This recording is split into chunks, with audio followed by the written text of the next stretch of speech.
Ese gusanillo vino cuando un amigo tenía una guitarra y me la dejó, cuando tenía 16, 17 años.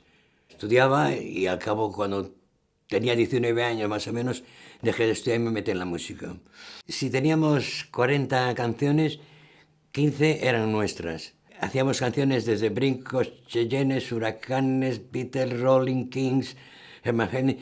Toda la música que había de aquella, más o menos la que nos gustaba, la tocábamos. Hubo mucha movida, de aquella, hubo muchos festivales. Barbón, Rosalía Castro, Vigo, Cine Vigo, o sea, nos hinchábamos con eso. Panorama era una revista musical muy importante de la época y bueno, a través de eso después grabábamos el disco. Con Los Diabolos, pero que nos hicieron cambiar el nombre a Zuecos, porque decían que Diabolos no era comercial. El disco no pasó nada, absolutamente nada, y donde tuvo más acogida fue en Cuba, por ejemplo. Cuba, Venezuela también, y México. Y a la vuelta a la mil hicimos un grupo que se llamaba Revolver, y así. Y después ese Revolver se fue a Madrid, acompañó a cantantes, y yo después de eso lo dejé y quedé solo, acompañando como músico en solitario, por así decirlo. Había un batería que se llamaba Fernando Llorca y me interesó muchísimo.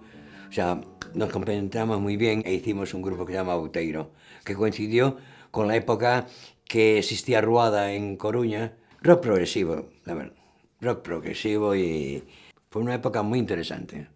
Después de Outeiro hice un trabajo en solitario, que no llegué a grabarlo porque a nadie le interesó, que se llamaba Balanza Mas Non Cae. Y después de eso entré a tocar con Doa, hicimos dos discos, los dos producidos por Víctor Manuel, en uno cantaba él y en otro cantaba Mancio Prada.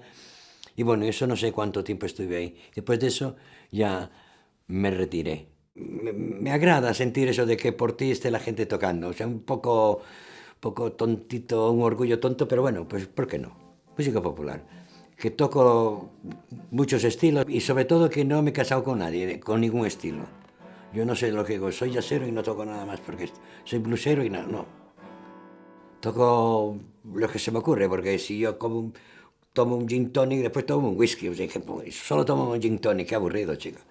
Es todo, o sea, fuerza, te da fuerza y después encima estás creando, quieras o no, estás haciendo. Otra cosa es que lo que crees no salga de cuatro paredes, pero bueno, no importa.